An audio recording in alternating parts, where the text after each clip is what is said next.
Yertle the Turtle by Dr. Suess. On a faraway island of Salamasond, Yertle the Turtle was king of the pond. A nice little pond, it was clean, it was neat. The water was warm, there was plenty to eat.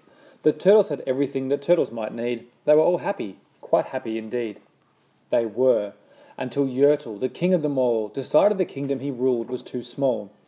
"I'm ruler," said Yertle, "of all that I see, but I don't see enough. That's the trouble with me. With this stone for a throne I look down on my pond, but I cannot look down at the places beyond. This throne that I sit on is too low down. It ought to be higher," he said with a frown. "If I could sit high, how much greater I'd be. What a king, I'd be ruler of all I could see." So Yertle, the Turtle King, lifted his hand, and Yertle, the Turtle King, gave a command. He ordered 9 turtles to swim to his stone, and using these turtles he built a new throne. He made each turtle stand on one another's back, and he piled them all up in a 9-turtle stack. And Yertle climbed up, and he sat down on the pile. What a wonderful view! He could see most a mile. "All mine," Yertle cried, "are the king of the things I now rule. I'm king of a cow, I'm king of a mule, I'm king of a house, and what's more beyond that, I'm king of a blueberry bush and a cat. I'm Yertle the Turtle, oh marvellous me, for I am ruler of all that I see."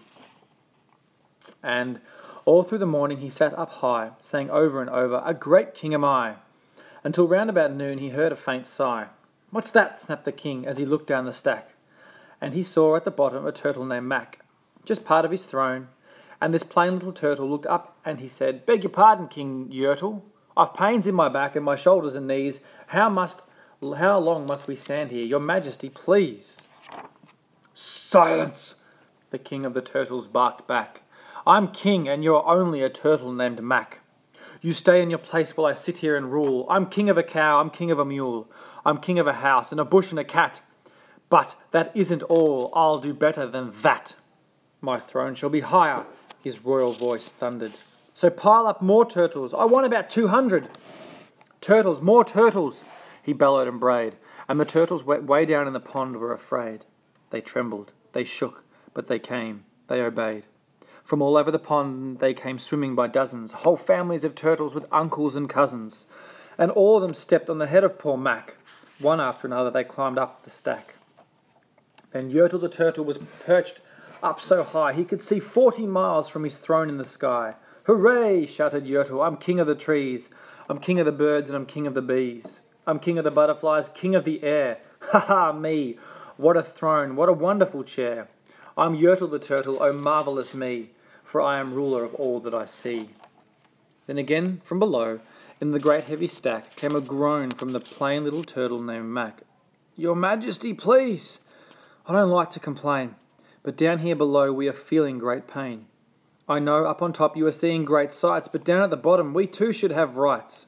We turtles can't stand it, our shells will all crack. Besides, we need food, we're starving," groaned Mac.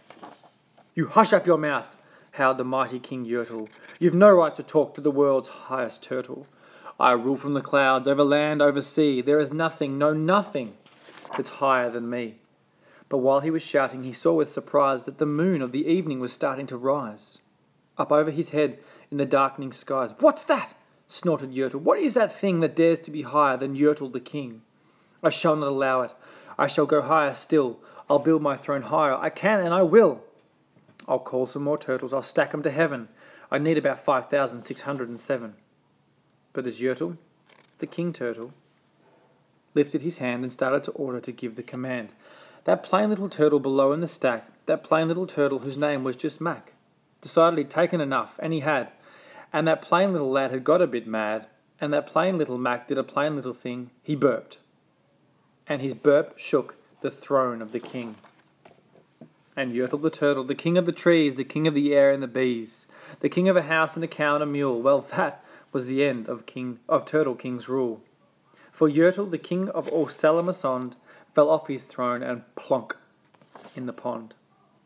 And today, the great Yertle, that marvellous he, is king of the mud.